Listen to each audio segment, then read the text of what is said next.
saya pikir alangkah baik daripada kita baku ribut begini, undang tim pencari fakta saja dari Komisaris HAM PBB masuk ke tanah Papua. Dan juga undang jurnalis asing juga turun ke tanah Papua untuk meliput setiap perkara-perkara dan kejadian yang terjadi di tanah Papua. Nah, kami juga tidak tahu entah itu opium murni atau opium palsu. Kami juga sebagai kaum awam ya, warga sipil saja, kami juga belum tahu sampai ke situ. Nah, selalu berita dan media-media Indonesia ini selalu pro dengan pemerintah. Mereka tidak mau membela tengah-tengah adil, mencari tahu bukti yang akurat, begitu. Jadi saya juga tidak bisa komentar sampai siapa yang perkosa dan itu dan lain-lain. Saya juga tidak bisa komentar panjang lebar sampai ke situ.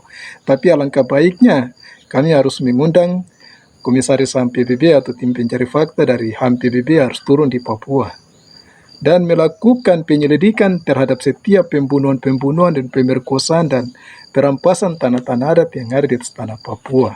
Sehingga yang layak untuk menghukum pelaku-pelaku kejahatan perang adalah Mahkamah Internasional. Mereka yang siap untuk mengadili setiap pelaku-pelaku kejahatan perang. Ya, kalau aparat Indonesia salah ya harus diadili. Kalau opium juga ada salah ya adili. Sehingga ketika tim pencari fakta hadir di tanah Papua, maka di situ akan terungkap siapa yang perkosa suster, siapa yang bunuh. Begitu. Dan untuk warga non Papua yang dapat bunuh dan orang asli Papua yang dapat bunuh itu juga belum tentu juga. Belum tentu kita mengklaim bahwa itu TPNOPM yang bunuh. Sebab ingat di Papua itu ada dua tipe TPNOPM.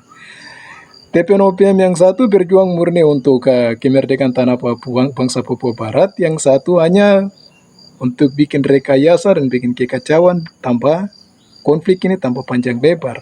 Begitu. Jadi kami juga tidak tahu. Dan tadi saya bilang alangkah baik tim pencari fakta harus turun di tanah Papua. Kenapa Indonesia takut? Pertanyaannya begini, kenapa pemerintah Indonesia takut untuk mengundang tim pencari fakta turun di tanah Papua? Apa yang membuat mereka panik? Apa yang membuat mereka rasa ketakutan? Apakah mereka tahu bahwa mereka sudah bersalah atau mereka benar? Kalau mereka merasa diri, pemerintah Indonesia merasa diri kalau tidak bersalah, undanglah tim pencari fakta untuk turun di tanah Papua. Begitu, supaya kita bisa lihat dari situ, di mana kebohongan, di mana kebenaran, yang mana yang salah, yang mana yang tidak salah. Kita akan tahu bukti-bukti itu semua. Tapi saya cuma ingat untuk warga Papua ya, untuk masyarakat asli Papua dan warga negara Republik Indonesia ini bahwa negara tidak mau untuk mengundang tim pencari fakta turun ke tanah Papua sebab sudah banyak pelanggaran yang dilakukan oleh negara Republik Indonesia ini di atas tanah Papua. Apalagi yang dikenal sebagai pelanggaran HAM berat sejak 1961 sampai dengan 2024.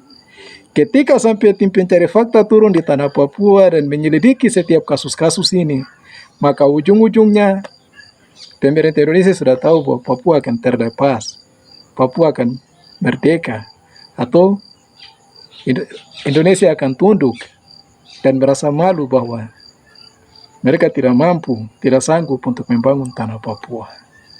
Begitu sudah. Kalau Tuhan kehendaki, saya percaya tanah Papua akan terlepas. Salam revolusi, shalom.